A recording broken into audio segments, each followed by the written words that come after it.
तो फिल्म की शुरुआत एक खाली घर से होती है जिसमें पहले से ही एक एंटिटी रहती है जिसकी नजर से हम इस घर को देख पा रहे हैं। घर देखने के बाद एंटिटी ऊपर जाकर एक कबर्ड में चली जाती है और जब एक फैमिली ये घर विजिट करने आती है तो वो उतरकर नीचे आ जाती है। असल में रेबिका नाम की एक लेडी अपनी फैमिली के साथ इस घर को देखने के लिए आई थी और उसे ये घर पसंद भी आ गया था। उसके बजट से बाहर होने के बावजूद वो इस घर को खरीदने का फैसला कर लेती है क्योंकि ये घर उसके बेटे टाइलर के स्कूल के बहुत करीब है। वो एक प्रोफेशनल स्विमर है। रबिका चाहती है कि वो नेशनल लेवल पे प्ले करे और ऐसे में उसकी ट्रेनिंग में कोई भी रुकावट नहीं बननी चाहिए। हालांकि रबिका का हस्बैंड रबिका के इस फैसले से खुश नहीं क्योंकि उनको लगता है कि उनकी बेटी क्लोई इस बड़े चेंज के लिए अभी तैयार नहीं। रिसेंटली ही उसकी एक दोस्त की डेथ हुई थी जिसके सदमे से वो अभी तक अपने आप को बाहर निकाल नहीं पाई थी।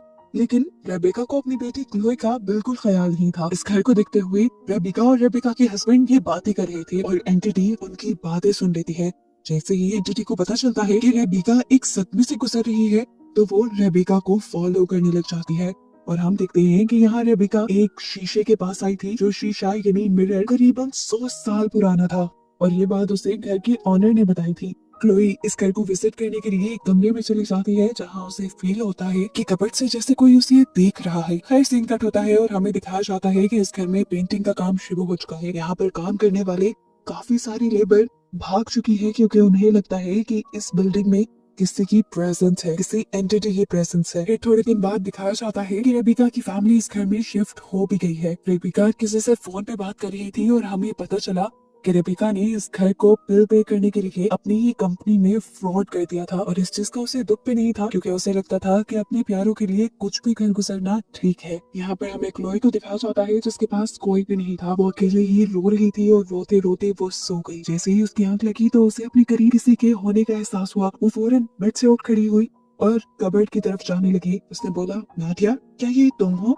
उसे लग रहा था कि ये उसकी फ्रेंड की सोल है जो उसके साथ रहने आ गई है, लेकिन वो एंटिटी कुछ नहीं बोलती। अगले दिन दिखाया जाता है कि नादिया ने पढ़ते हुए अपनी बुक्स को पूरे बेड पे फैलाया हुआ था और फिर वो उठकर नहाने चली गई। पीछे से सोल उसके रूम में आई और उसने क्लोई और उसकी फ्रेंड नादिया की पिक्चर देखी, जिसके बाद उसने कमरे में फैले हुए सारे सामान को समेट कर जगह पे रख दिया। क्लोई जब बाहर आई तो डर से उसकी चीख निकल गई।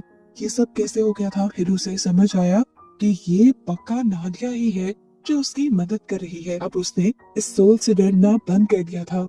उसकी चीख सुनते ही उसके डैड भी आ गए थे कमरे में। वो उससे पूछते हैं क्या हुआ, तो क्लोई झूठ बोल देती है कि मैंने एक चूहा देख लिया था। असल में वो अपने डैड को नहीं बताना चाहती थी कि यहाँ पे उसकी फ्रेंड की सोल है। अब क्लोई के डैड नीचे जाकर रेबिका से क्लोई की कंडीशन डिस्कस करते हैं। वो कहते हैं कि क्लोई ठीक नहीं, क्लोई की फ्रेंड ड्रग की ओवरडोज की वजह से मारी गई है और ऐसे ही अब एक और लड़की का भी शहर में मर्डर हो गया है।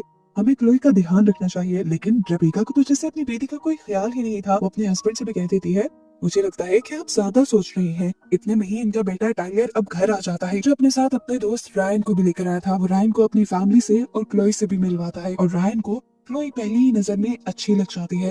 लेकिन टाइलर उसे धमकी देता है कि मेरी बहन से दोस्ती करने की जरूरत नहीं। रात में हम देखते हैं कि रेबिका और उसका हस्बैंड दोबारा क्लोई के बारे में बात कर रहे थे। क्लोई के डैड को लगता था कि क्लोई को थेरेपिस्ट को दिखाना चाहिए, लेकिन रेबिका अभी भी गुस्सा हो जाती है और कहती है कि क्लोई को सिर्फ टाइम की जरूरत है। ये सुनकर उसके हस्बैंड भी उसके ऊपर गुस्सा हो जाते हैं और कहते हैं, ये मत भूलो कि टाइलर के साथ साथ क्लोई भी तुम्हारी ही बेटी है। खैर अब अगला दिन हो जाता है और क्लोई जब अकेली घर पे थी तो रायन यानी टेलर का फ्रेंड टेलर से मिलने के लिए आ जाता है। क्लोई उसे ड्रिंक ऑफर करती है और अपने कमरे में इनवाइट करती है, लेकिन रायन उसके कमरे में जाने से मना कर देता है और बताता है कि टाइलर ने उसे उसके कमरे में जाने से मना किया है। लेकिन ये बात कहने के बाद फिर वो खुद ही क्लोई के रूम में चला भी आता है। ये दोनों यहाँ पर ड्रग्स लेते हैं और क्लोई अपना दुख रायन से शेयर करती है कि अपनी फ्रेंड की मौत के बाद वो बहुत ज्यादा अकेला अकेला फील करते हैं। रायन भी क्यूरियस होकर उसकी बातें सुनने लगता है और बताता है कि मेरी कभी अपने की डेथ नहीं हुई, मुझे नहीं पता कि किसी के मरने पे कैसा लगता है। जरा बताओ तो सही, जब कोई मर जाए तो कैसा फील होता है। क्लोई को तो अपना दुख सुनाने वाला कोई चाहिए था।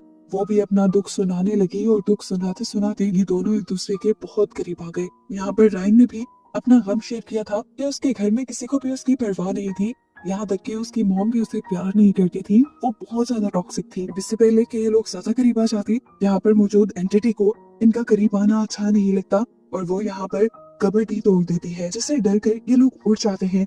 रायन को लगा कि कबर्ड का कोई पेज ढीला होगा जिसकी वजह से कबर्ड टूट के गिर गई, लेकिन क्लोई को पता था कि ये वो सोल कर रही है। वो जैसे ही कबर्ड के करीब गई तो उसे अपने मुंह पे एक हवा का तेज झोंका फील हुआ जिससे वो डर गई और वो समझ गई कि ये नादिया ही है जो उसे रायन से दूर रहने को कह रही है। अब यहाँ पे क्योंकि काफी सारी चीजें गलत हो रही थी, तो फाइनली क्लोई ने अपनी फैमिली को बताने का फैसला कर ही लिया। वो डिनर टेबल पर सबसे पूछती है, क्या आप लोगों को कुछ फील हुआ कि जैसे इस घर में कोई और एंटिटी हो, किसी और चीज की प्रेजेंस हो? कभी आप लोगों को ऐसा लगा कि हमारे अलावा कोई और भी यहाँ रहता है जो हमें नजर नहीं आता? उसकी बातें सुनकर उसका भाई टाइलर उसे पागल समझने लगा था। उससे कहता है, तुम्हारी फ्रेंड की मौत ने तुम्हारे दिमाग पे गहरा असर छोड़ा है, कैसी बातें करती हो तुम? उसकी बातें सुनकर क्लोई रोने लग जाती है और क्लोई के डैड उसे डांट देते हैं। टाइलर गुस्से में उठकर यहाँ से चला जाता है और उसकी मॉम भी, जिसके बाद अपने डैड के कहने पर टाइलर क्लोई से माफी भी मांगने चाहता है, लेकिन क्लोई गुस्से में थी। वो डांट कर टाइलर को कमरे से बाहर निकाल देती है। जिस चीज की शिकायत वो दोबारा अपने डैड से करने के लिए चाहता है, और डैड उसे समझाते हैं कि क्लोई सदमे में है और तुम्हें उसका ख्याल रखना चाहिए। लेकिन जैसे टाइलर को तो किसी चीज की फिक्र ही नहीं थी, वो अपनी मॉम को बड़े मजे से अपने गंदे कामों के बारे में भी बता रहा था कि किस तरह उसने एक लड़की के साथ प्रैंक किया और उसकी प्राइवेट फोटोज लीक कर दी। उसकी मॉम भी यहाँ उसे डांटने के बजाय उसे कुछ नहीं कहती, लेकिन जो प्रेजेंस, जो सोल यहाँ पे थी, उसे ये सुनकर बिल्कुल अच्छा नहीं लगा और वो सजा के तौर पर टाइलर के रूम में जाकर सारी चीजें तोड़ फोड़ करने लगती है। उसके जीते हुए मेडल्स, मग, सब कुछ गिरा देती है। सबसे पहले क्लोई ये सारी आवाजें सुन के रूम में आती है और फिर बाकी लोग भी। ये सारा सारा देखकर सभी लोग बहुत ज्यादा शॉक रह गए थे।